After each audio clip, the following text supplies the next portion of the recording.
You're still sitting very, very low in armor. If maxed out ticks, you're only sitting at 1. So every single bit of harassment damage doing a lot, and yeah, more trouble as he has no escape mechanism here. Combos it up with the Sunstrike and make it just a huge amount of burst damage coming out. If he comes back, you know, you get maybe one mana potion coming out, that last clarity from Chen onto the Centaur, and they can just kill him again. There's already boots on this bench.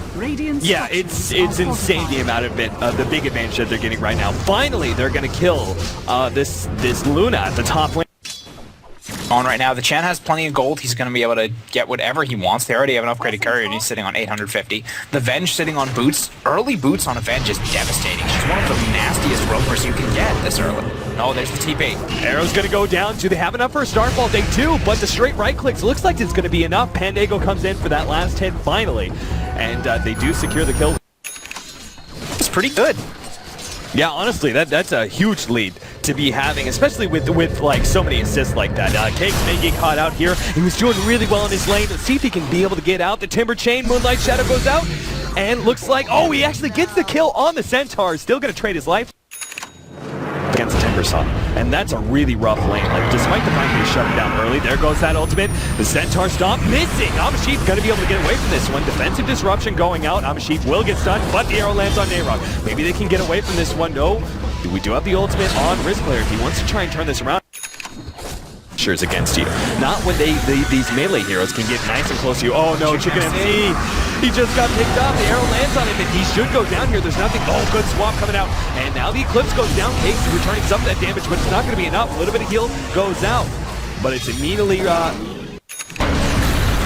backs away from that kill on Nayrok. He knows this is way too dangerous here, and all of a sudden, Shadows of the Past, they just won a big team fight there and might just be able to turn this into Roshan as well. They will. They're going to get the pick off on Amashif. They're going to get this Roshan, get the Aegis, and all of a sudden they have the advantage. They are now in control of this game. They're even going to be able to pick off Cakes as well. Not before he gets the kill on the Luna. Cakes getting a little bit low, held up. Oh, good arrow. Gigabilly. Now he's going to get the kill. Starstorm goes out. Invoker does go down.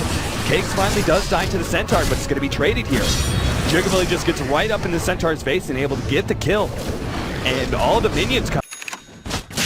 There's, wolves have had to be sent all the way down to bottom to stop that push from coming in. And it's still kind of iffy. It's pushed all the way across the map.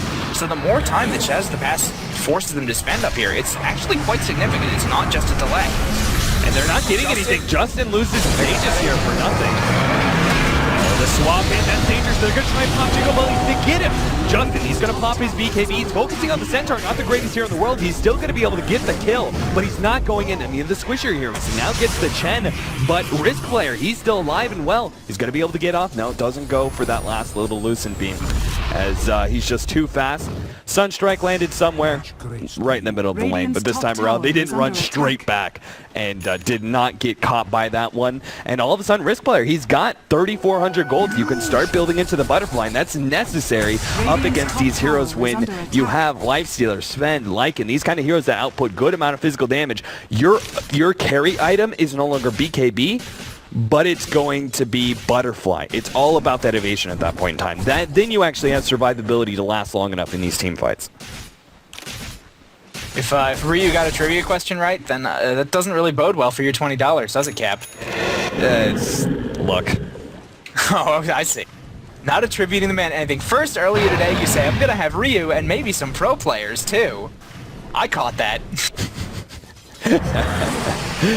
Just, my small little snipes I have to throw at Ryu every once in a while to keep him in check, He's becoming a big-time co-caster, People are beginning to recognize his name. I can't have that.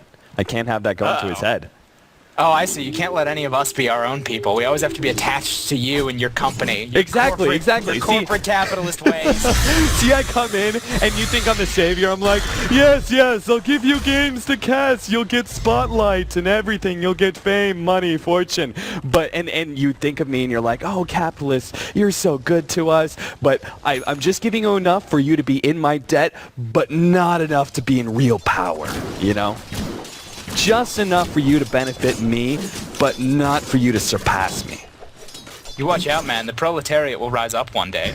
I'll change my name to @Communist Dota. We'll have an epic Cold War battle. It'll be great. It's just us casting together. It's just like, very, very just silent. Just every once in a while. Yeah, sure. You would say that, wouldn't you? Oh, sure. That's what they tell you to think. So yeah, you would want to see. You You would want to see the tower go down to the creep so that the gold is spread around a little bit more evenly. Wouldn't you? Wouldn't you? Look, man, it's just the right way to do things. You don't want to give it to the pusher yourself. who does all the work, right? Who does all the work to take down the tower. Maybe he deserves all the gold, right? But no. Hippie over here. Gotta spread the Supports wealth. are the same class of people as everybody else, and they deserve the same amount of the gold. An equal share of the pie.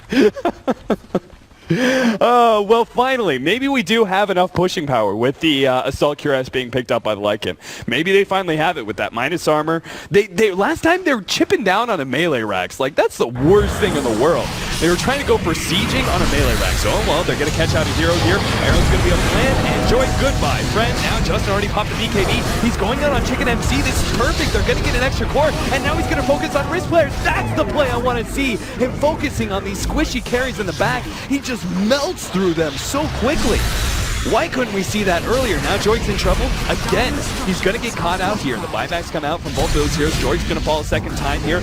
Luna in some trouble as well. In the background just can't really do much as the Eclipse is already blown. The melee Rax is going to go down, soon to be the range Rax, and possibly eHug.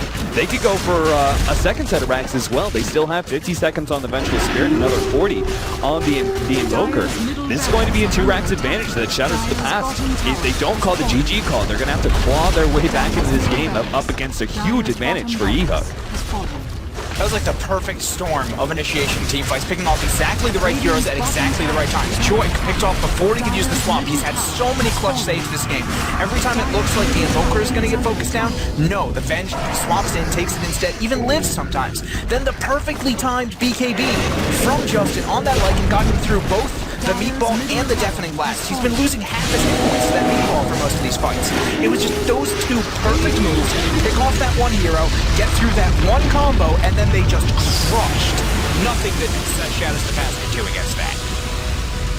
Yeah, very well played by Team eHug. I think there were some small mistakes, some judgment error there's going into the mid-game, but honestly, it was just a well-thought-out strategy. I love the build coming out from the Lycan. I think it did a really good job to be able to address the obvious